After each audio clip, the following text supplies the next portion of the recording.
భవిష్యత్తు బాగుండాలంటే ప్రీ స్కూళ్ళలో జాయిన్ చేయాలి. ప్రీ స్కూల్లో చదివిన పిల్లగాడు చాలా మంచిగా యాక్టివిటీలో ఫస్ట్ క్లాస్ లో మేము సార్ వాళ్ళని కనుక్కున్నాం. అంగన్వాడీ నుంచి వచ్చిన పిల్లలు చాలా యాక్టివిటీగా పాల్గొంటున్నారని చెప్తున్నారు. కాబట్టి మీరు అందరూ ప్రీ స్కూల్ కి పంపించండి.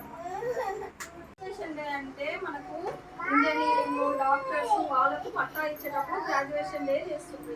ఇప్పుడు ఏది ప్రీ స్కూల్, ఇది ఏంటి 0 to 5 years చిన్నపిల్లలు 3 to 5 years వాళ్ళకు మనకు అంగన్వాడీ పంపిస్తారు కదా. వీళ్ళు ప్రీ స్కూల్ కంప్లీట్ చేసుకొని ఫస్ట్ క్లాస్కి వెళ్తున్నారు. అంటే ప్రీ స్కూల్ కంప్లీట్ అయినందుకు మనం గ్రాడ్యుయేషన్ డే చేస్తున్నాం పిల్లలకి. వీళ్ళు ప్రీ స్కూల్ కంప్లీట్ అయింది కాబట్టి మనం నెక్స్ట్ ఫస్ట్ క్లాస్లో జాయిన్ చేస్తాం. ఇక్కడ మనము మొత్తము ఆట పాటలతోన ప్రీ స్కూల్ సెలబ్రేషన్ చేస్తాం. వీళ్ళు ప్రీ స్కూల్ ఆట పాటలతోన బుక్స్, వీళ్ళకి ఎల్కేజీ యూకేజీ బుక్స్ వచ్చినాయి, అట్లా బొమ్మలు అన్ని దానితోన వీళ్ళు ప్రీ స్కూల్ కంప్లీట్ చేసుకున్నారు. 5 years అయిపోయినాయి కాబట్టి ప్రీ స్కూల్ కంప్లీట్ చేసుకొని ఇప్పుడు ఫస్ట్ క్లాస్కి వీళ్ళు జాయిన్ అవుతారు జూన్లో. కాబట్టి మనము ప్రతి అంగన్వాడీ కేంద్రంలో గ్రాడ్యుయేషన్ డే సెలబ్రేషన్లు జరుపుకుంటున్నాం. మీ పిల్లలకి మీరు ఇప్పుడు 2 years కంప్లీట్ అయ్యి 3లో పడతారు కదమ్మా, అంగన్వాడికి పంపించండి.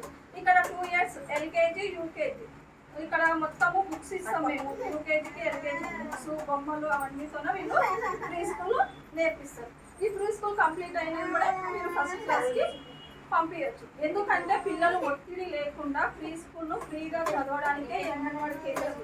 భోజనంతో పాటుగా వీళ్ళకు ప్రీ స్కూల్ అందాలి.